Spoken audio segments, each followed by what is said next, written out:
Assalamu alaikum everyone and welcome to another episode of the Pakonomic Podcast. This time a joint collaboration between Project X and Startup Moment. Today we are joined by Mr Ahmad Jamal Wattoo, with whom we will delve into conversation regarding Pakistan's economic situation from an economist's point of view. Mujtaba will now give a brief introduction about our esteemed guest. Mr Jamal Wattoo is a visionary economist, public policy maker with a large number of credentials under his belt. So having graduated with a master's from Columbia University, Ahmed works for both the World Bank and the International Finance Corporation, the IFC. Within Pakistan, Ahmed has also been involved with one of the most Pakistan's renowned think tanks, CDPR. It's an absolute honor to have you over here, sir. Thank you so much, Ahmed, Mustaba and Hassan, for this huge honor. And I really appreciate you coming over for this. Thank you so much, sir. All right, so with that, we'll start with our first question. It's a very easygoing question and it relates to your experience in international organizations such as the World Bank and the IMF. So given your experience throughout the years, what role do these international organizations like the World Bank and the IMF actually play in supporting economic development in developing countries like Pakistan? जी, सबसे पहले तो I would just like to also converse in Urdu for the ease of the public, your viewership who will be watching this. IMF और World Bank ये Bretton Woods institutions हैं which post World War II institute किए गए थे United States में.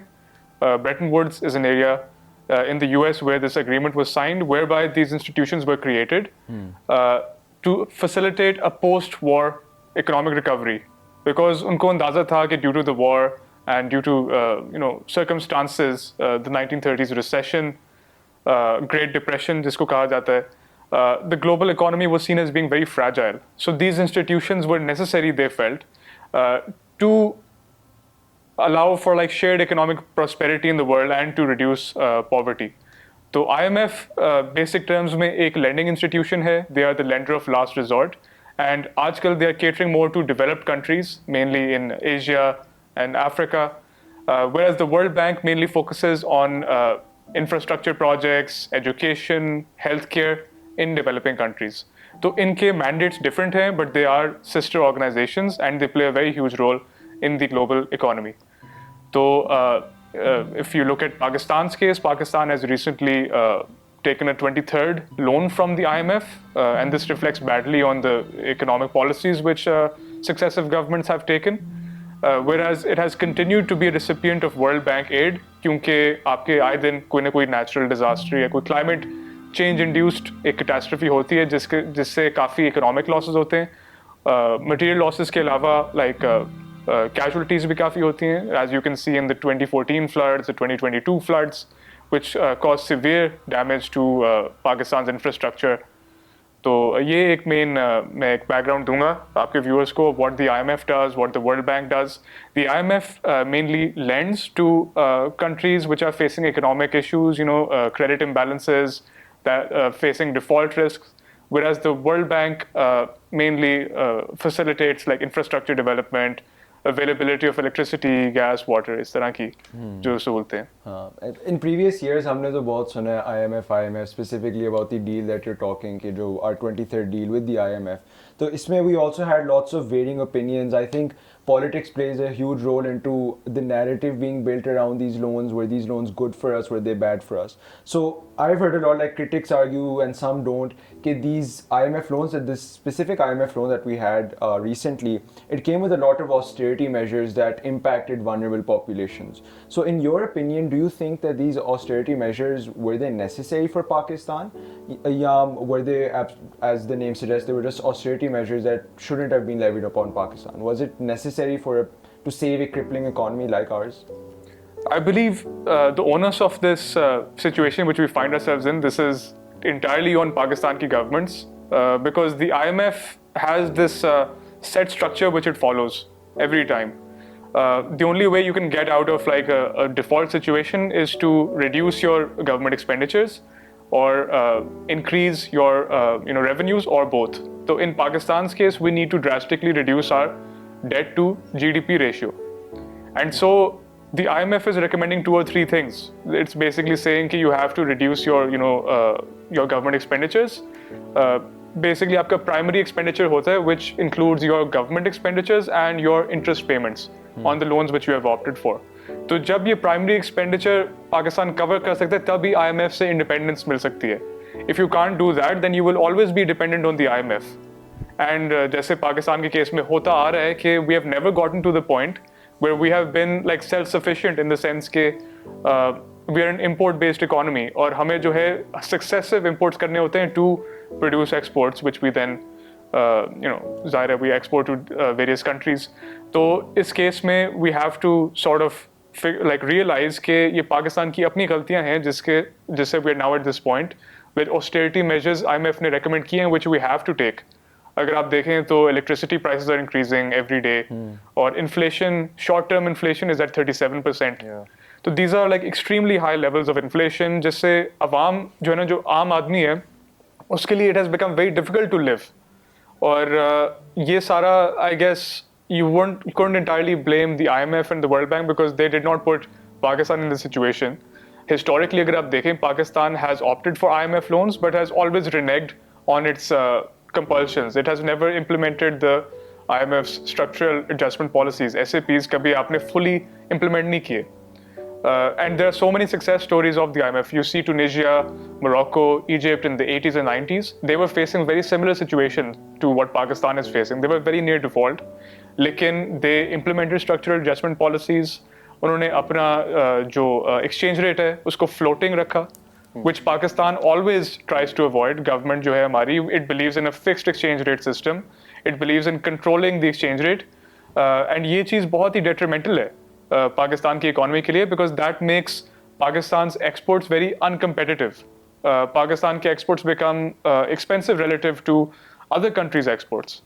So and I feel कि regardless of any IMF program, आपको अपनी exchange rate को floating रखना चाहिए. It should be a market-based exchange rate. अगर हम austerity measures की बात करें तो they are a necessary evil, which sooner or later we had to do. IMF होती या ना होती हमें ये करनी चाहिए थी. Just and I feel कि it is good that IMF is for this standby agreement which we have currently, $3 billion की. There are quarterly reviews for this standby agreement. अभी जो हमें recently tranche मिला है that is for 1.2 billion US dollars. इसका एक quarterly review due है इस महीने अक्टूबर में और एक quarterly review होगा जनवरी में to make sure that Pakistan is following the policies recommended by the IMF. And if we are not, then the वो tranche में बाकी नहीं मिलेगा IMF से. And I feel this is very necessary and unfortunately Awam suffer कर रही है and it is but you can't put the blame on these lending institutions जिनका काम ही है to be lender of the last resort. And in the reviewing process that you mentioned, what exactly happens there? Like, what are the things that Pakistan government needs to ensure they're putting forward in front of the respected bodies? So it needs to prove, and अभी तो हमारे caretaker government officials will be meeting with IMF senior executive, and they will be basically proving and showing the progress over the past couple of months with regards to interest rates, because interest rates have to be high according to this IMF agreement which we have. जिससे domestic saving rate बढ़ जाएगा, and there will also be inflows from other countries to Pakistan which will help bolster reserves. तो ये सिर्फ होता है with a high interest rate and with a market-based exchange rate. And these things are very easy to see, and IMF going into these meetings will already know the situation in Pakistan. Well, now despite the predicament that we're in and the mistakes that have been made, let us focus on the success stories that you mentioned. So the World Bank often collaborates with the government of Pakistan on many policy reforms. Can you discuss any successful reform initiatives or partnerships between the government and the World Bank, and which helped address the major economic policy changes or the problems that are currently present here, and any policy that you perhaps yourself would have worked to reform? बिल्कुल. So the World Bank, it is the multilateral organization which forms the highest proportion of Pakistan's debt. So over 20% of Pakistan का debt comes from the World Bank. लेकिन World Bank के काफ़ी contributions भी हैं to Pakistan. I think before this podcast started, we were talking about this कि जब भी कोई natural disaster होता है पाकिस्तान में, or there's some climate change induced disaster which occurs, so the World Bank is the first to step up and offer aid to Pakistan. True. हमारे post 2014 floods काफ़ी initiatives लिए गए, काफ़ी organizations बनाई गई by the World Bank to address economic recovery, rebuilding of infrastructure, schools, hospitals. तो ये सारा World Bank ने initiative lead किया. सिंध में $500 million का program introduce किया गया post the 2022 floods, which were very recent, like last year ये floods हुए थे. So I feel कि काफ़ी contributions है World Bank की, not just in providing loans to Pakistan and promoting the acceptance of these structural adjustment policies, लेकिन education वाले field में, infrastructure में, आपका healthcare में बहुत ज़्यादा contributions हैं which are innumerable. Yeah. Considering that you're also a research associate at CDPR, you were a research associate at CDPR, an organization aimed at generating public discourse and key policy-making issues. So, what do you think is the primary flaw in Pakistan's financial policies and possible reformations of that as well? I think politics and economy go hand in hand. Yeah. So when there is political instability, naturally there will also be economic instability. Unfortunately, in Pakistan's case, no government, actually some governments have completed their full 5-year tenure, but no prime minister has completed their full 5-year tenure. Yeah. And इससे ये हुआ है कि policy inconsistencies बहुत रही हैं. ठीक है, जो policy एक government ने introduce की that had never carried on to successive governments. काफ़ी इस तरह के very useful schemes भी थे, benazir income support program, जिनका नाम बदल दिया गया. Like the program was the same, but like for political reasons, the face of the program was changed. These some policies were reversed. So I feel कि जब inconsistencies होती हैं, तो then the economy never grows, and उसमें जो है काफ़ी मुश्किलात पैदा होती हैं. So I think that is the biggest reason for why Pakistan's policies have not worked. It's because inconsistencies काफी रही हैं, political instability रही है, and politics and economy, like I said, go hand in hand. So again, you were talking about lending organizations like the IMF. They've helped nations get out of similar scenarios we faced. Tunisia, Egypt, you also mentioned. So my question to you is that what lessons can Pakistan from the past and also currently can learn from these success stories and should actually help towards implementing in their own nation to ensure that we can also become a success stories for future countries to look upon. So what lessons do you think, or what major takeaways should be taking from previous scenarios?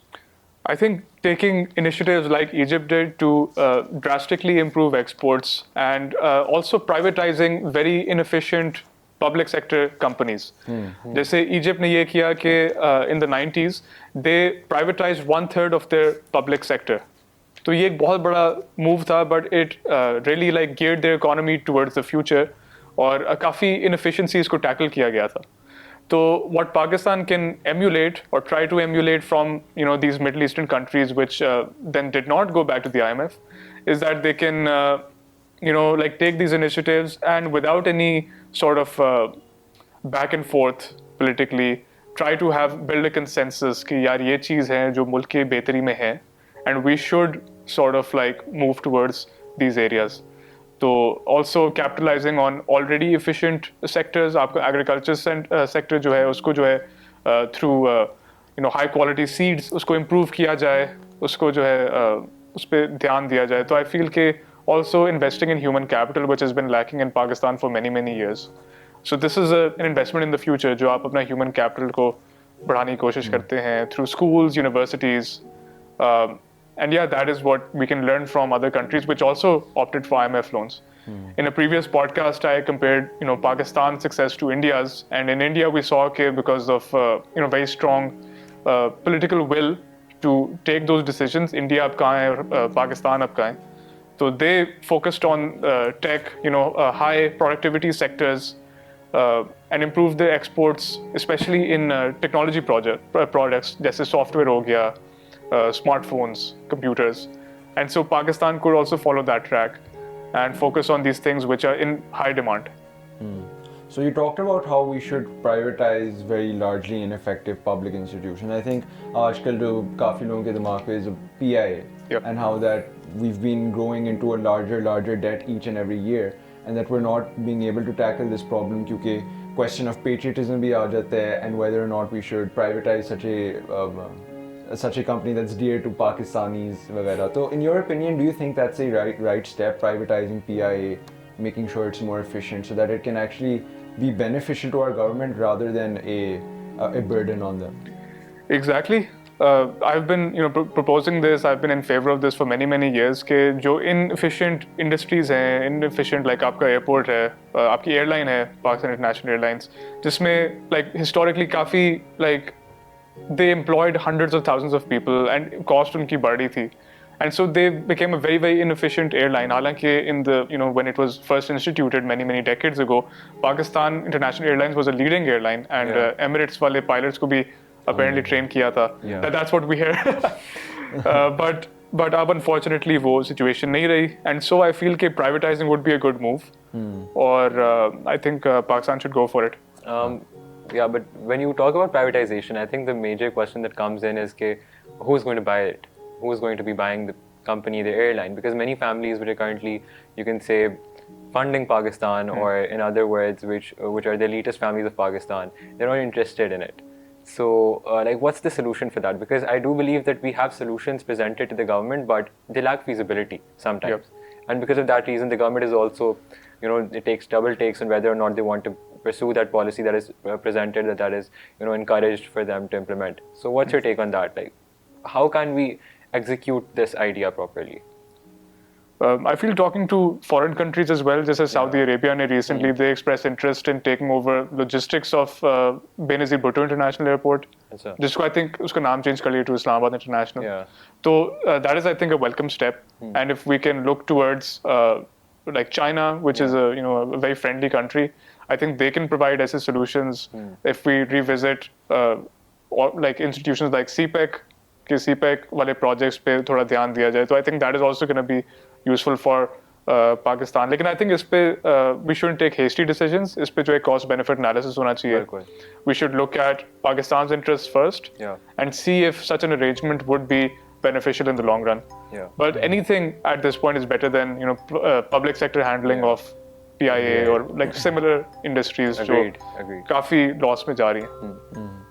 Achha, so you were also talking about how India, how they capitalized on industries that they were efficient in and they made them more productive. So मेरे ज़हन में आया था कि our agricultural sector contributes a large portion to our GDP, लेकिन it remains a largely untaxed haven or an untaxed sector. So in your opinion, do you think the government should be looking towards increasing taxation in areas where we are productive and effectively creating lots of money, so that they can also अपने भी खर्चे निकाल सकें और साथ-साथ then obviously improve our debt to GDP ratio as well in the long run? बिल्कुल, I think इसमें एक difference भी है कि we shouldn't impose regressive taxation policies because काफी हमारे पंजाब के बेल्ट में small holding वाले farmers भी हैं, who have like just a few acres, who are like काफी small scale पे वो करते हैं.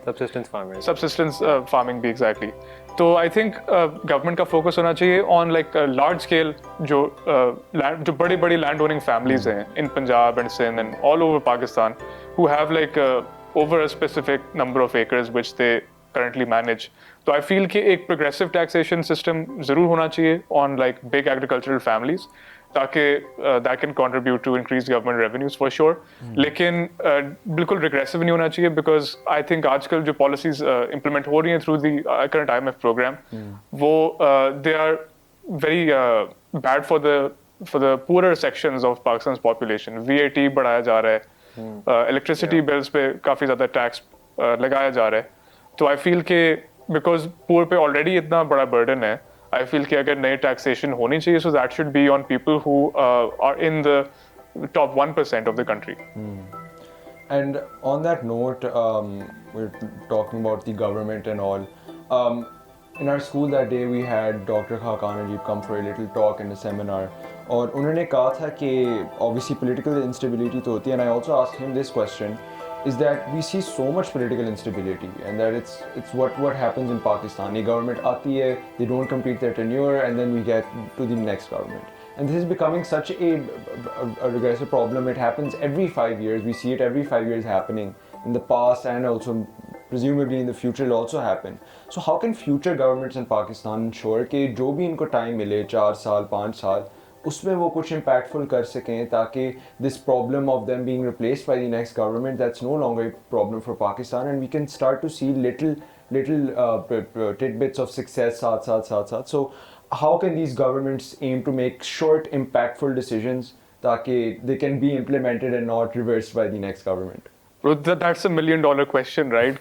Like how can we, because I think there are many people in government who have these very good intentions जो हमारे politics में हैं. You see so many people like I think Miftah Ismail was like a very capable economist, and I think he helped us to broker that standby agreement which we have right now. So I think there are so many good intentioned people, लेकिन उनकी भी यही thoughts होती हैं कि कैसे हम ऐसी policy लाएं which is not challenged in the future, which जो consistent रहे, जिससे मुल्क को फायदा हो and we get out of this current quagmire which we're in. लेकिन I guess Pakistan की government के लिए there are a lot of stakeholders to keep in mind, right? There are so many institutions which are heavily involved in this and competing interest होते हैं. तो if for instance कोई अगर challenge करे एक खास institution के rate को और उसके influence को, तो that is obviously not going to go very well because एक ऐसा institution है which has like a large pull over the resources of the country. तो ये definitely एक challenge है जो हम I think अगर on an institutional level अगर इसकी एक understanding हो कि you know we have to make the country progress, we have to figure out कि क्या क्या policies हैं जो हमने लाजिम है कि हमने उनको implement करनी है. तो I think ऐसा एक time आ सकता है where we are moving towards economic prosperity. अभी तो for the next 4 or 5 years हमें नजर नहीं आ रही होते हुए. But yeah, I think also I get in the long term अगर you know ज़्यादा youth है वो involve होती है politics में, ज़्यादा interest लेती है, तो I think that could make a difference. Or if not in the next decade, in the next 2 or 3, maybe people like yourselves, you know, who are like very, very interested in Pakistan's success, who are very invested in the country, can contribute in politics. So I think we can hope for that maybe. Yeah. Hope. Perhaps that's all that we have. Yeah. All right. So we're seeing depreciation of the rupee, but also recent appreciation of it too. So should Pakistan be concerned with high depreciation, considering that most of this is actually a sub-product of crackdowns of our illegal economy? I think depreciation जो है, it was because of the artificially propping up of the Pakistani rupee by previous governments. लेकिन जो आप आजकल आप बात करें कि appreciation फिर से हो रही है, that is because we have implemented some policies which were proposed by the IMF. There's a better economic outlook. ठीक है, आपका also आपका interest rate क्योंकि बहुत high है, that has increased domestic savings, that has increased like inflows from foreign countries. तो उससे भी आपका rupee improve हुआ है. And like you said, also the crackdown on you know उससे भी काफी definitely फर्क पड़ा. So in light of your extensive experience, what advice would you give to the youth, teenagers like me and like Hassan Zaman and I, who are interested in public policy and economics? How do you think can we make a difference? Because we talk about how on a holistic level we can do certain projects, certain financial literacy programs, but how do you think from our own capacity, within our own capacity, can we try to solve this predicament? I feel that starting initiatives like what you have started with Project X and you know your startup project, बिल्कुल startup movement. So I think इस तरह की चीजें जो है, they are what's gonna make a difference in the long run. I think you should, if you stay consistent with this, if Hassan continues to do the podcast, you continue to you know support startups and do what you're doing, the content you create. I think content creation is the future, and उसमें आप definitely you can create an impact. And Zaira, through these initiatives, you're meeting interesting people, you're listening to their views and opinions, and you're also you know educating yourself in the process. So I think at your age, maybe I'm also quite young, I'm not that old, but I think at our age, इस तरह की चीजें करना, I think it's the best we can do, because hopefully you know in the coming future, if hundreds, if not thousands of people watch the content you create and also take a deep interest in Pakistan's economy and politics, so I think things are only going to go up and you know एक upward trajectory में हम चलते जाएंगे, because someone is going to see that video or that podcast and they're going to have a different view of Pakistan and how things should be run. So I think what you're doing right now is perfect. Again, आप university भी जाएंगे तो you're going to be brushing up on that, your knowledge of the economy, philosophy, politics. तो उधर जाके भी you can continue this series and definitely you know keep meeting people and keep talking to people. Networking काफी important होती है. बहुत. So I think in my role at the UN, where I worked for a couple of months as an intern, then I worked with the World Bank and the IFC. So I think meeting people was what got my foot in the door and what helped me get the job which I currently have. So I think जो आपका initiative है, आप दोनों के, they'll help with your networking, they'll help with your future career.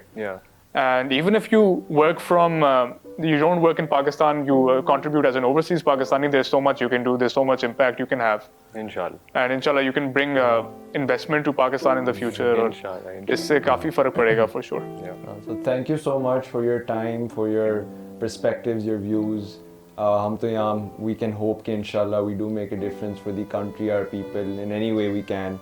And हम तो अपना बस छोटा सा, we're trying to make that little difference. So thank you so much once again. Thank you so much. For your time and then for your perspective. Thank you. I really appreciate it. Thank you. Thank you. Allah Hafiz.